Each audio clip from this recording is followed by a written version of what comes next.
ने कई सारी अनुभव की बातें आपको सुनाई। हम तो उनसे वो सारे अनुभव से प्रेरणा लेते हैं। आज बाबा ने भी कहा कि पुरुषार्थ करो लेकिन चिंता नहीं करो। पुरुषार्थ भी करो और चिंता भी नहीं करो। दोनों बातें आज बाबा ने बताई है। तो मैं आज कुछ पढ़ रही थी। मैं सोच रही हूँ कि मैं वो पढ़ा हुआ ही आपको थोड़ा सुनाऊं। तो उसमें एक एग्जाम्पल दिया हुआ था। उसमें ये बताया था कि एक शराबी है और उसका उसकी पत्नी के साथ बहुत झगड़ा हो जाता है। और जब बहुत झगड़ा हो जाता है तो वो झगड़े के बाद एकांत में बैठता है। और जब वो बैठा होता है उसके सामने वो खाली शराब की बोतलें पड़ी होती है। तो वो पहली बोतल उठाता है और फेंकता है और कहता है कि तेरे कारण मेरी पत्नी के साथ झगड़ा हुआ। दूसरी बोतल उठाता है, फिर उसे फेंकता है, फिर कहता है तेरे कारण मेरे बच्चे मेरे से हमेशा नाराज रहते हैं।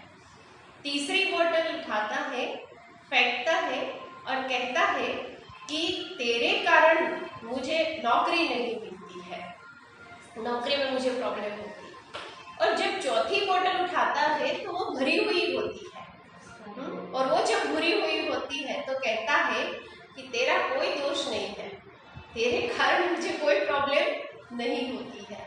तो कहने का भाव ये है कि जब हम गलतियां कर लेते हैं तब हम अंदर से पश्चाताप करते हैं। कई बार हमारे साथ भी ऐसा ही होता है कि हमारे से कोई पाप कर्म हो जाता है। बाबा ने जो धारणाएं नियम बनाए हैं उन नियमों में हम नहीं चल पाते हैं तो हम कहीं ना कहीं दूसरे को दोषी समझते हैं कि इसके कारण मेरी ये धारणा टूटी, ये कारण ऐसी परिस्थिति हुई, ऐसी बातें हुई, ऐसे समय के कारण समय को दोष देंगे, व्यक्तियों को दोष देंगे, परिस्थितियों को दोष देंगे।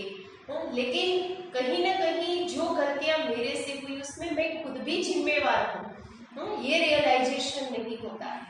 तो बाबा दो बातें कहता है। एक तो जो हमने गलती की है उसका हमें पश्चाताप हो, और दूसरा बाबा कहते हैं प्रायश्चित। ये दोनों के बीच में काफी अंतर है। क्या अंतर है? लगता है कि इसके बीच में अंतर है। एक है पश्चाताप और दूसरा है प्रायश्चित। पश्चाताप और प्रायश्चित के बीच में क्या अंतर है? एक बार अव्यक्त मुरली में बाबा ने कहा था कि प्रायश्चित क्या है और पश्चाताप क्या है। पश्चाताप माना मैंने जो गलती की, मेरे से जो भी भूल हो गई। बाबा ने बीच में अभी मुरली में कहा था कि भूल नहीं करनी, भूल बनो। तो बाबा कहते कि अगर मैंने गलती कर ली, अव्यक्त मुरली बाबा ने कहा था अगर मेरे से कोई भूल हो भी गई, अगर वो उस भूल की मैं बार बार भूल करती हूँ, बार बार गलती करती हूँ और बार बार बाबा से सॉरी करती हूँ, बाबा मुझे माफ कर देना, मेरे से गलती हो, बाबा मुझे माफ कर देना, मेरे से गलती हो गई, तो ये क्या है? पश्चाताप है। इसको कहते हैं पश्चाताप, बाबा ने कहा। लेकिन प्रायश्चित कौन सा लेवल है? पश्चाताप में क्या होता है, कभी कभी मैंने जो पहले कहा कि हम दूसरे को दोषी ठहराते। मेरी गलती का जिम्मेवार मैं नहीं, मेरी गलती का जिम्मेवार फलाना है, फलानी बात है, फलाना समय है, फलाना स्थान है। तो जब मैं दूसरे को दोषी ठहराती हूँ तो वो मेरा एक प्रायश्चित, गलती तो मेरे से हुई है ये मैं मानती हूँ, लेकिन मैं तो राइट हूँ, मेरे कारण नहीं हुआ है, जो हुआ है वो उसके कारण हुआ है। तो वो एक लेवल है, फर्स्ट लेवल, वो है प्रायश्चित का। लेकिन दूसरा है, बाबा ने जो कहा था उसमें ये है कि जब वो पश्चाताप प्रायश्चित में परिवर्तन होता है, माना अंदर से बैठ के मैं ये रियलाइज करती हूँ कि मेरे कारण हो रहा है, ये मेरी गलती थी और मैं वो दूसरी बार रिपीट नहीं करती हूँ, उसको बैठ के रियलाइज करती हूँ, तब वो जाकर के क्या होता है? प्रायश्चित होता है। और प्रायश्चित रियलाइजेशन हमारे अंदर परिवर्तन लाता है। जब तक सिर्फ पश्चाताप का लेवल है, प्रायश्चित के लेवल तक हम नहीं जाते हैं तो हमारे अंदर वो परिवर्तन नहीं आता है। तो परिवर्तन के लिए क्या करना पड़ेगा? प्रायश्चित करना पड़ेगा। और प्रायश्चित करने के लिए दुनिया के अंदर कई तरीके अपनाते हैं, भक्ति में भी जब गलती हो जाती है, मेरे से क्या हो गया, भक्ति में भी ये लोग मानते हैं कि अगर मेरे से गलती हो गई है तो जरूर मुझे उसका प्रायश्चित करना चाहिए। तो वो लोग प्रायश्चित में क्या करते हैं, प्रायश्चित में कहते उपवास कर लो, उपवास करोगे तो आपकी जो गलतियां है वो कष्ट देते हैं ना, शरीर को कष्ट देते हैं। अब देखो अभी जैन के पर्युषण के दिन चल रहे हैं, वो लोग यही करते हैं, जब उनसे गलती हो जाती है तो वो उपवास कर लेते हैं, कई दिन तक खाना नहीं खाते हैं कि उपवास कर लेंगे तो हमारी वो गलती माफ हो जाएगी, उसका बोझ हल्का हो जाएगा। तो पहली विधि प्रायश्चित की उपवास। तो बाबा के बच्चों को कौन सा उपवास करना है प्रायश्चित में? बाबा के बच्चों को उपवास करना है 3 घंटा। उपवास का मतलब क्या बताते हैं बाबा? ज्ञान में हम दूसरों को समझाते हैं तो उपवास के लिए ऐसा कहते हैं कि उप माना उप और वास, भगवान के समीप वास करना, ऊपर में वास करना, भगवान के साथ मन और बुद्धि से रहना, ये हम दुनिया में बताते हैं। तो उपवास का मतलब है जब हम बाबा के तो कोई गलती हो जाती है बाबा के बच्चों से, तो बाबा के बच्चों का प्रायश्चित यही है कि हम ज्यादा से ज्यादा 2 घंटा, 3 घंटा, 4 घंटा आज हम क्या करेंगे, उपवास करेंगे, माना ज्यादा से ज्यादा समय हम बाबा के पास रहेंगे। दूसरा है, कई लोग हैं जो गलतियां हो जाती है उसके प्रायश्चित में तीर्थ यात्राओं पे चले जाते हैं कि जब उस स्थान पे जाएंगे तो हम वो ऐसा स्थान होता है कि वो तीर्थ यात्राओं के स्थान पे जाने से भी हमारे पापों के बोझ हल्के हो जाते हैं। तो बाबा भी कहते हैं कि तुम भी यात्रा कर लो। कौन सी यात्रा कर लो? 4 धाम की यात्रा कर लो।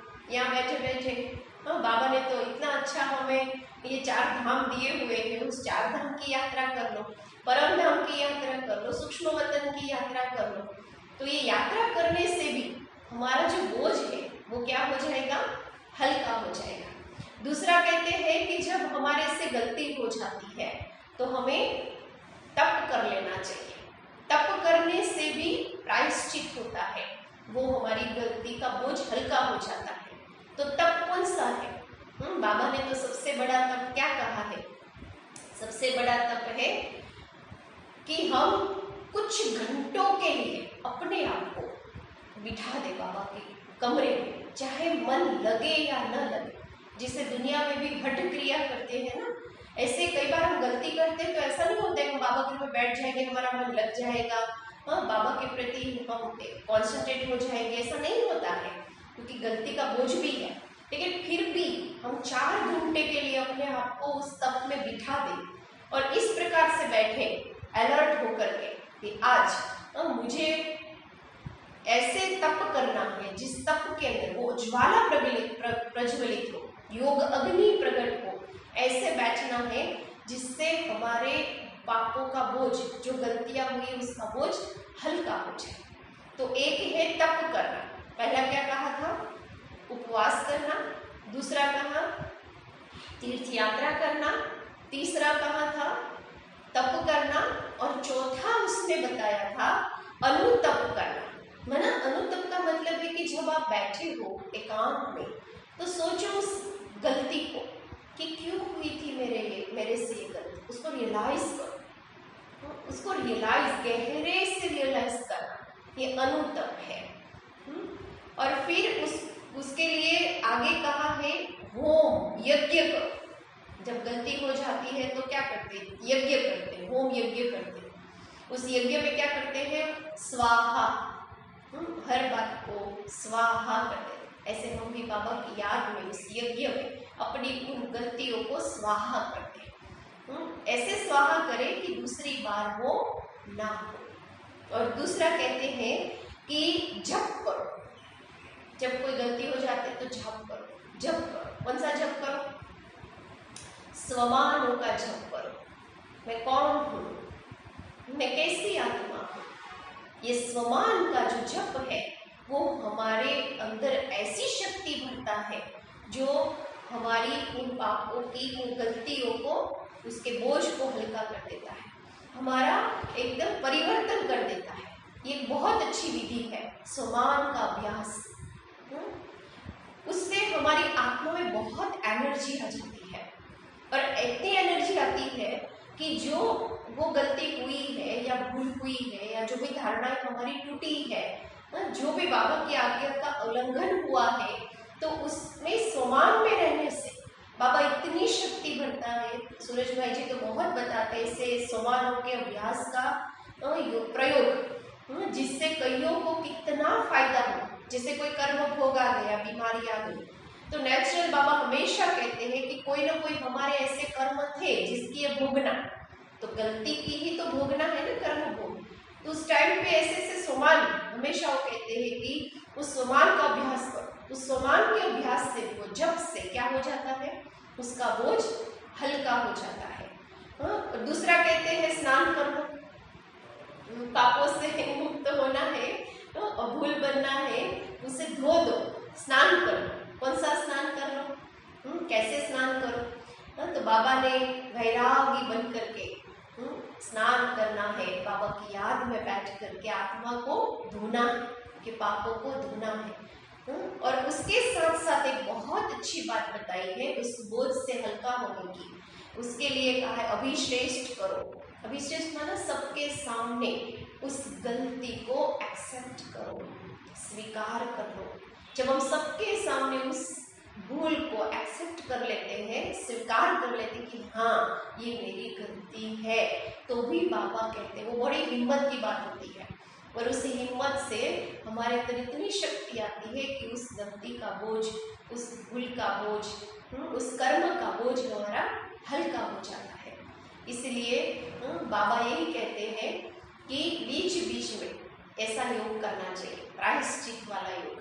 पश्चाताप तो हम करते ही रहते हैं, गलती करते सॉरी करते रहते, गलती करते सॉरी करते रहते, तो पश्चाताप तो हमारा चलता रहता है, लेकिन प्रायश्चित वाला लेवल हमारा नहीं होता, इसीलिए हमारे में परिवर्तन नहीं आता है और वही हमारी कर्म बार बार रिपीट होता है। इसलिए जब अंदर से रियलाइजेशन हो जाएगा, गहरा रियलाइजेशन हो जाएगा, जिसे पश्चाताप कहते हैं, प्रायश्चित कहते हैं, वो जब हो जाएगा तो बाबा जो चाहते हैं कि हम बच्चे परिवर्तित हो जाए, वो जरूर हो जाए। कई सारी गलतियां करते हैं हम, बहुत टाइम वेस्ट करते हैं। कल बाबा ने बहुत अच्छी बात बताई, कल या परसों थी, तो मुझे याद नहीं, लेकिन बाबा ने कहा अभी इम्तहान के दिन चल रहे हैं। इम्तहान माना क्या होता है, इम्तहान में कभी भी बच्चा गप्पे नहीं मारेगा, कभी भी बच्चा टाइम वेस्ट नहीं करेगा। वो इम्तहान के दिनों वो बच्चा, बाबा ने कहा था ना, एकांत में जाकर बैठता है और एकांत में जाके अभ्यास करता है कि मुझे ये पढ़ के याद रखना है, एकांत में जाके वो रटता रहे। तो अभी कौन सा समय चल रहा है, अभी भी तो हमारा एग्जाम टाइम ही तो है, एग्जाम का पीरियड ही तो चल रहा है। तो इस टाइम पे बाबा कहते हैं टाइम वेस्ट क्यों कर रहे हो, इधर उधर गप्पे क्यों मार रहे हो, अभी तो तुम एकांत में बैठ के अच्छे से वो अभ्यास करो। जो बाबा ने बहुत सारे अभ्यास दिए हुए हैं, उस अभ्यास योग के प्रयोग को जो दीदी ने बहुत सारे सुनाए आप सबको, अगर उसको हम करते रहेंगे इतना मजा आएगा। मैंने कभी कभी किया है, मैं रेगुलर तो नहीं कर पाती हूँ, लेकिन जब 5 स्वरूप का अभ्यास ऑनेस्टली हम करते हैं, ऑनेस्ट एक दिन भी अगर अटेंशन रख के, जो बाबा ने कहा है कि हर घंटे करो, हर घंटे करो, वो एक एक मिनट का योग, एक एक मिनट का जो एक एक घंटे का योग है, वो इतना मजा आता है, कर नहीं पाते हैं, लेकिन इतना वो शक्ति भर देता है एक मिनट का अभ्यास 5 स्वरूप वाला। ऐसे तो बाबा ने हमें बहुत सारे अभ्यास दिए, फरिश्तेपन का अभ्यास करो। अभी बीच में बाबा ने कहा था मुरली में 24 बार 12 घंटे, मैं 12 बार करना है कि मैं फरिश्ता हूँ और 12 बार करना है कि मैं आत्मा हूँ। तो 24 बार का ये अभ्यास बाबा ने दिया था। अगर ऑनेस्टली ये हम कर ले तो क्या होगा, इतना मजा आता है उस दिन, इतना हल्कापन लगता है। और मैं समझती हूँ वहाँ तक ऐसा कुछ होता ही नहीं है जो हमें ये हो कि हमारे से ये गलती हो गई या हमारा ये गलत कर्म गलत था, ये मुझे नहीं करना चाहिए था, जो मेरे से हो गया, ये होता ही नहीं है। लेकिन कहीं ना कहीं हम ऐसी बाबा की जो आज्ञा है उससे फॉलो नहीं करते हैं, तभी कहीं ना कहीं हमें अंदर से संतुष्टि नहीं होती है, अंदर से जो हमें भरपूरता का अनुभव होना चाहिए वो नहीं होता है। अगर हम इसे करते हैं ना, बाबा ने अगर एक बात कही है 5 स्वरूप का अभ्यास, अगर उस एक को ही हम कर लेते हैं ना, तो भी अंदर से इतनी संतुष्टि आती है, इतना अच्छा लगता है है कि जैसे हम कुछ कर रहे हैं और हमारी आत्मा में बाबा ने एनर्जी भरी है, हम खाली नहीं है, ऐसा एहसास आता है। मैं एक ही बात लास्ट में बताऊंगी कि 5 स्वरूप का जो अभ्यास है उसका फायदा क्या है। एक एग्जाम्पल है, उसमें बताया है कि रामायण के अंदर जब सीता को राम लेके आ जाते हैं लंका के अंदर और बहुत कोशिश करते हैं उसके नजदीक जाने की, लेकिन सीता 1 से 2 नहीं होती है, वो जाती नहीं है उसके नजदीक। तो मंदोदरी ने उसे कहा, जो रावण की पत्नी थी मंदोदरी, उसने कहा कि आप तो बहुरूपी हो, आपके पास तो आसुरी शक्ति है, आप तो अपना रूप भी बदल सकते हो। अगर आप रूप बदल के सीता के पास जाओगे ना तो आपको एक्सेप्ट कर लेगी, क्यों ना आप राम का रूप धर के चले जाओ, आप खुद ही राम बन जाओ और राम बन के जाओगे आपको तो वो पहचानेगी नहीं और आपके नजदीक वो आ जाएगी, सारा प्रॉब्लम सोल्व हो जाएगा, ये जो रोज की प्रॉब्लम है वो खत्म हो जाएगी। तो रावण क्या जवाब देता है? वो कहता है कि आपको ऐसा लगता है कि मैंने ये काम नहीं किया होगा, मैंने वो काम किया, लेकिन क्या हुआ, जब जब मैं राम बनता हूँ ना, उस स्वरूप में स्थित हो जाता हूँ, मतलब वो धर लेता हूँ, तो क्या होता है, मेरे विचार बदल जाते हैं, मैं भी राम जैसा बन जाता हूँ। मेरा ऐसे होता ही नहीं कि मैं सीता को इस गलत तरीके से अपना लूं। तो ये कितनी बड़ी बात है जो बाबा ने हमें 5 स्वरूप का अभ्यास का। अगर मैं उस स्वरूप में स्थित हो जाती हूँ तो स्वरूप में स्थित होने से मेरे अंदर वो संस्कार इमर्ज हो जाएंगे, देवताई संस्कार इमर्ज हो जाएंगे, ब्राह्मण संस्कार जो बाबा हमारे कह रहे थे वो हमारे अंदर आ जाएंगे, फरिश्तेपन के संस्कार आ जाएंगे। इतना बाबा ने ये ऐसा अभ्यास दिया है पावरफुल, जो है 1 मिनट का, घंटे में 1 मिनट का अभ्यास। बाबा ने तो यहाँ तक की छुट्टी दी, अगर आप सारे दिन में भूल भी गए हो ना तो रात को सोते वक्त एक साथ 8 बार 12 बार कर लो, फिर सो। ये भी बाबा ने उस मुरली में कहा था जब 5 स्वरूप के अभ्यास की बात कही थी अव्यक्त मुरली में। तो ये इतना अच्छा बाबा ने अभ्यास दिया है, मैंने कई बार तो किया है, मैं भी रेगुलर नहीं कर पाती हूँ, लेकिन जिस टाइम मैं ऑनेस्टली करती हूँ कि आज मुझे करना है, उस दिन में बहुत अच्छा है। सच में ही वो संस्कार हमारे अंदर बाबा भर देता है, और मैं मेहनत नहीं, मैं सिर्फ इतना ही सोचती हूँ मैं देवता हूँ। जैसे इस टाइम सोचती हूँ कि शाम के समय मैं देवता हूँ, अभी शाम के समय देवता क्या कर रहे होंगे, प्रैक्टिकली वैसे ही सोचना है जैसे दोपहर में वो अभ्यास कर रही हूँ कि मैं देवता हूँ, मैं सत्यवी देवी स्वरूप में स्थित हूँ, चाहे भगत हो, पूज्य आत्मा। इस टाइम भगत लोग मेरे मंदिर में आके क्या कर रहे होंगे और मुझे कौन सा सामान लेना है अभी देवी बन के, या मैं देवता हूँ तो इस टाइम देवता चाहे रेस्ट कर रहे होंगे, चाहे सैर कर रहे होंगे, चाहे खा रहे होंगे, दोपहर में करती वो खा रहे हैं, तो प्रैक्टिकली उसी रीति से करते हैं तो बहुत मजा आता है कि इस टाइम पूज्य स्वरूप में और खास करके देवता स्वरूप, ये 2 स्वरूप में हम उस समय जिस समय हम कर रहे हैं उस समय वो क्या कर रहे होंगे उस हिसाब से करते हैं, तो एक लाइव भी लगता है और उसका हमें बहुत मजा आता है करने का। तो आप कभी ऑनेस्टली 1 दिन के लिए करके देखना, इतना अच्छा लगेगा कि उसे बार बार करने का मन होगा। तो ये अभ्यास बात जो प्रायश्चित वाली बात है उसमें यही बताया है, अभ्यास करो, तप करो, घंटों बैठो बाबा के सामने कि ये गलती मेरे से क्यों होगी, उससे गहराई से रियलाइज करें, सबके सामने उसे हम एक्सेप्ट कर लें। उसके साथ साथ तीर्थ यात्राएं कर ले, 4 धाम की यात्राएं कर ले, परम धाम की यात्रा कर ले, जो भी बाबा ने हमें बताई है वो सब अगर हम करते गए तो हमारा जो बोझ है वो हल्का हो जाएगा। फिर पुरुषार्थ में बाबा ने आज कहा है ना, फिक्र नहीं करो, वो फिक्र होगी ही, इतना नेचुरल हल्केपन से हम पुरुषार्थ करके तो बाबा जो चाहते हैं वो हम बन जाएंगे। ऑप्शन